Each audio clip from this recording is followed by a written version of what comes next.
What is happening, guys? It is Brian Alsruhe with neverstate.com, and today we're going to talk about how to warm up to hit a PR. Don't screw this up. Now, if you asked 1,000 different people how they work up for a PR, you are going to get 1,000 different answers. And I am not saying there is a right way. I am not saying there is a wrong way. I am just saying this is a way. So before you get all angry at me, if something is working for you, then I say stick with it. Do not fix what is not broke. For me personally, how I warm up depends a lot on which lift it is. For some, I just do big plate jumps. So I will literally go 135, 225, 315, 405, 500, 585, 675, and then go for a PR. But I've been doing this for a very long time, so I know what works for me and what doesn't.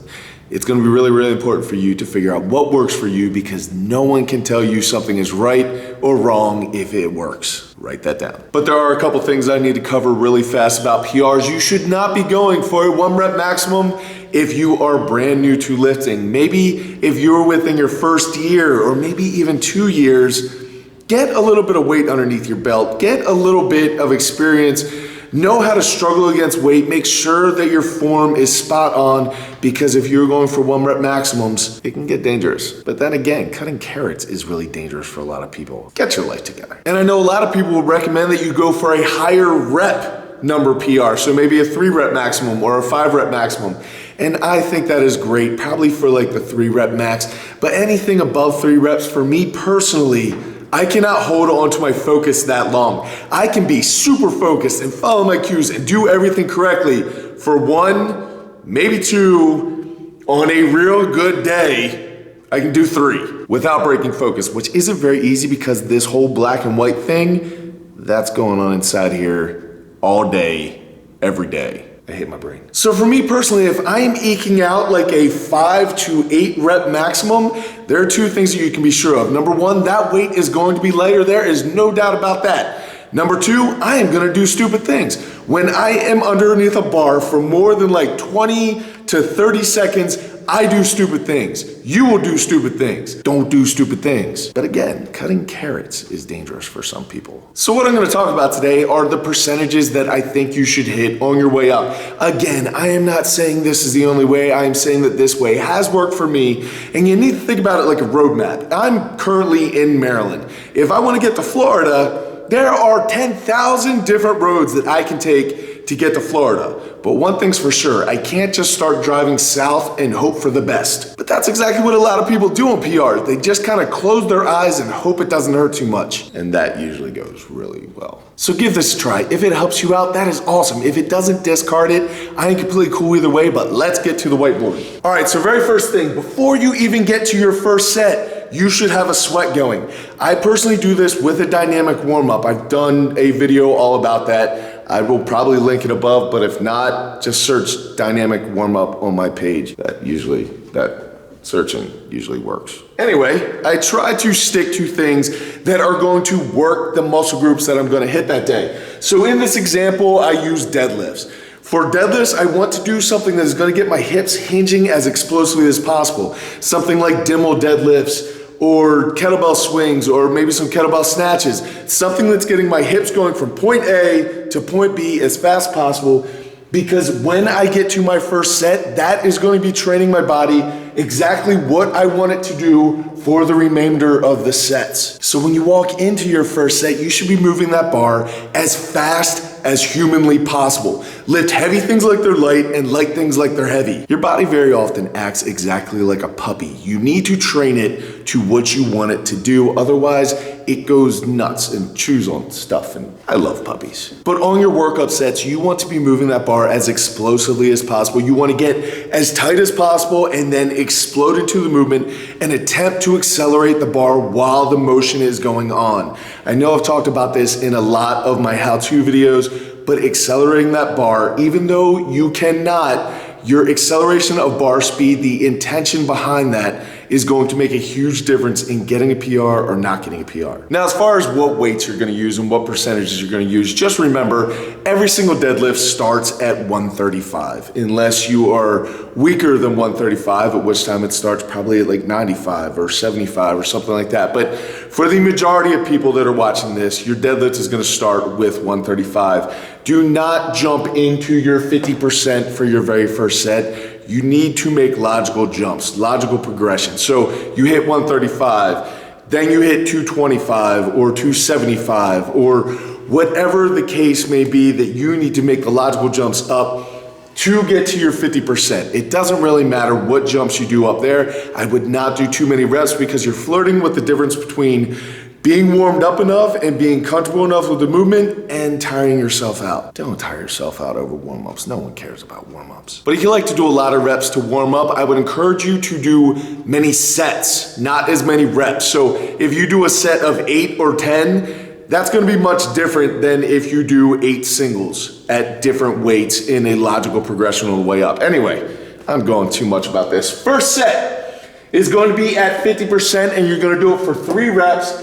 For me personally, my personal deadlift right now is at 710. So 710 is my PR. So my first set, after I did the logical progression of like 135, 225, 315, my very first set that actually matters, the one that I'm actually going to really put a lot of attention into, is at 50% for 3, which for me is at 355 pounds. From there, when you are jumping between your starting weight and 75%, you're gonna make around 12% jumps each time. So at 50%, I jump 12% to 62, and I'm doing 3 more reps. For my weight, that is 440 pounds. That is my 62%. Now, I'm going to jump a little bit further up to 75 for another 3 reps on my third set, which is gonna take me up to 532 pounds. Now, between 75 and 85, easy, water, take it. Get it together. Before my water interrupted me, I was saying that between 75 and 85%, you're gonna make 10% jumps. So on set 3, we were at 75. I'm gonna make a 10% jump to 85, except now I'm dropping down and only doing 2 reps because 85% is nothing to be playing around with. 85% should be heavy enough that it's going to tell you exactly how the day is gonna go. It should also tell you if you're doing anything wrong, but it's not so heavy that it's gonna tire you out. So you're gonna hit that for a double. For me personally, that's at 603 pounds on my way up to a deadlift PR, which would be really cool if it happened. I don't think it's going to. Anyway, so now when we're looking at your jumps between 85 and 95%, you're gonna jump somewhere between 5 and 7.5% each time. So I just chose 5 because it's gonna be easy, but again, this is going to become much more logical when you actually lay out your numbers. So from 85, I jump 5% to 90%, and I'm doing it for a single. That single is going to tell me a lot of how the rest of the day is gonna go. So for me, that's at 639 pounds, or for me personally, I typically pull 635 just to have an idea, because if 635 goes slow, I know that I am not going to do well today. If 635 feels fast, it's gonna be a good day. But since we are still between 85 and 90% after this set, I'm gonna jump another 5% to 95% and hit that for a single. That's gonna kick me up to 675 or 7 plates, 7, yeah. Yes, 7 plates. And again, I'm assessing bar speed. I am videotaping every single set so that I can see how something feels, because your perception of how something feels and the reality of how it moved are often 2 very different things. There have been 1,000 times in my life when I thought something was super slow, but then I watched the video, and if I stood back objectively and said, if I was training that person and I saw them pull that, would I say they had more in the tank? If yes, then I move forward. And conversely, there have been a lot of times in my life when I thought something went really well, and then I watch a video and it looks like it wasn't good. So then from there, after your 95%, if that went well, then you're going to jump to 102%. Now what you do above 95% is going to be a lot by feel, but I do not recommend people do much more than 2 or 4% jumps. So now that you've done the 95% and it went awesome, because I know you were gonna do awesome, I am jumping to 102% because if I jumped a 5 percentage point, that would tie my PR, and tying a PR is pretty much the worst thing in the world. Throw 2.5s on, man. You already have pulled the other one. If you get the 2.5s, you have a PR. It is a baby PR. There is no doubt. But you pull that baby PR, then you can move on and you can make bigger jumps if you feel that it's there. Do not fall in the trap of getting greedy and thinking that you have a bigger jump in you than you actually do have, because if you work your way up and you miss something, the chance of you hitting it again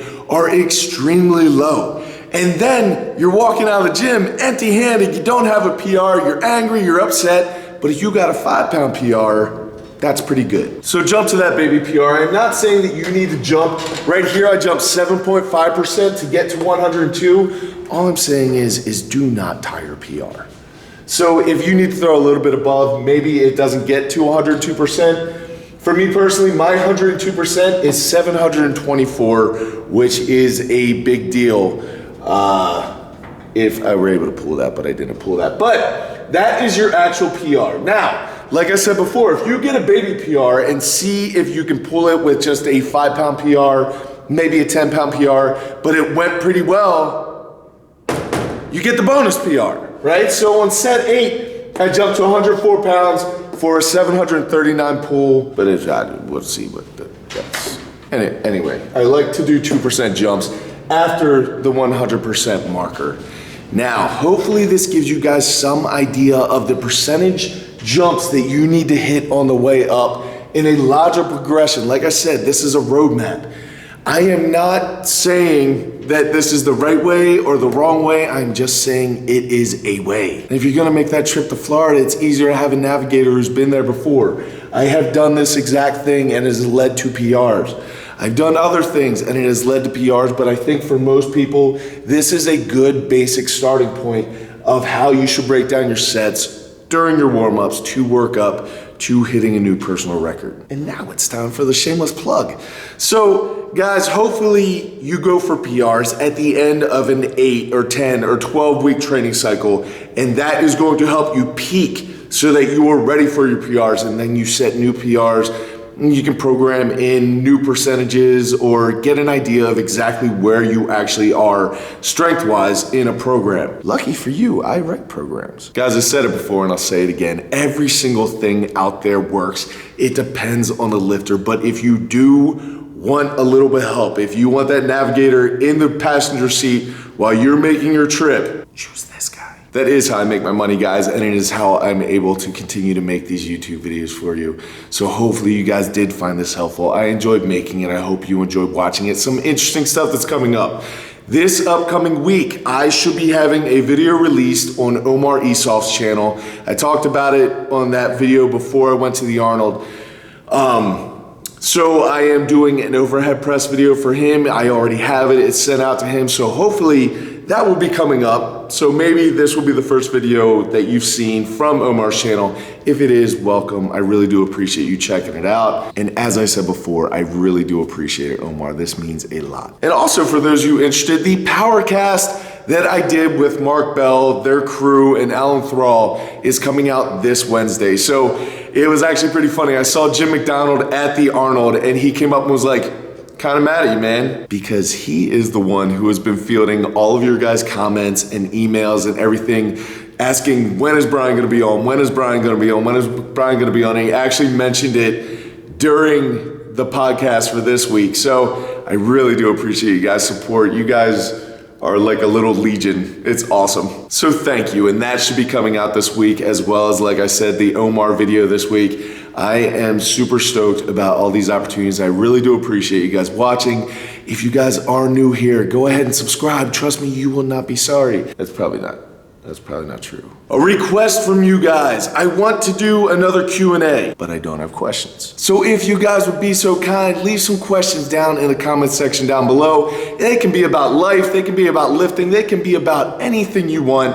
We'll see what gets answered. We'll see what the most interesting questions are, but I do want to do a Q&A, and I just need a little bit of material to work with. You guys are awesome with that. Sorry this video was a little late coming out, but again, I was taping the video for Omar's channel, so that kind of put a wrench into the plans for this week. But I will be back either later this week or early next week with another video. I thank you guys so much for watching. Until I see you again, go out, do something amazing, realize, keep working hard, be nice to each other, people, and I'll see you then.